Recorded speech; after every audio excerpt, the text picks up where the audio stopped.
আমেরিকার পতনের পরে এরপরে ইসরায়েল হবে এই বিশ্বের রুলিং স্টেট, এবং সেই দেশ থেকেই দাজ্জাল বের হবে এবং সারা বিশ্ব শাসন করবে। তারপর কি হবে? তারপরে এই মালহামাটা হবে যার কথা বললাম, অথবা এই মালহামার পরে ইসরায়েল হবে এই বিশ্বের রুলিং স্টেট। তারপরে এদেরকে প্রতিহত করার জন্য আল্লাহ রাব্বুল আলামিন মুসলিমদেরকে ঐক্যবদ্ধ করবেন। প্রত্যেকটা দেশ, প্রত্যেকটা গ্রাম, প্রতিটা জায়গায় যারা ইমানদার যুবক থাকবে, যুবকদের কথা এই জন্য বলছি তার কারণ তাদের হায়াত থাকবে ইনশাআল্লাহ, আল্লাহ চাইবে। ইমানদার ইমানদীপ্ত যুবকরা ঐক্যবদ্ধ হবে ইনশাআল্লাহ আগামী দিনগুলোতে। কার নেতৃত্ব হবে, কিভাবে হবে আমি জানি না, আমি এতটুকু জানি তারা হবে। কারণ আল্লাহ রাব্বুল আলামিন তার নবীর মাধ্যমে জানিয়েছেন এই বাংলাদেশ বলেন, পাকিস্তান, আফগানিস্তান, এই পুরো জায়গাগুলো, ইন্ডিয়া, এই জায়গাগুলো থেকে যুবকদের অনেক কাফেলা আসবে এবং তারা ইমামুল মাহদির সাথে যুক্ত হবেন।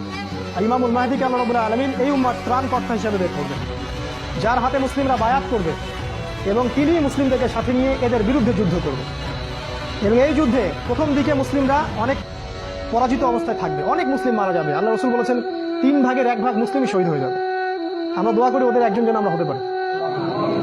1 ভাগ মুসলিম যুদ্ধের ময়দান থেকে পালাই যাবে। নবীজি বলেছেন এদেরকে আল্লাহ কখনো মাফ করবেন না, আমরা ওদের অন্তর্ভুক্ত হতে চাই না।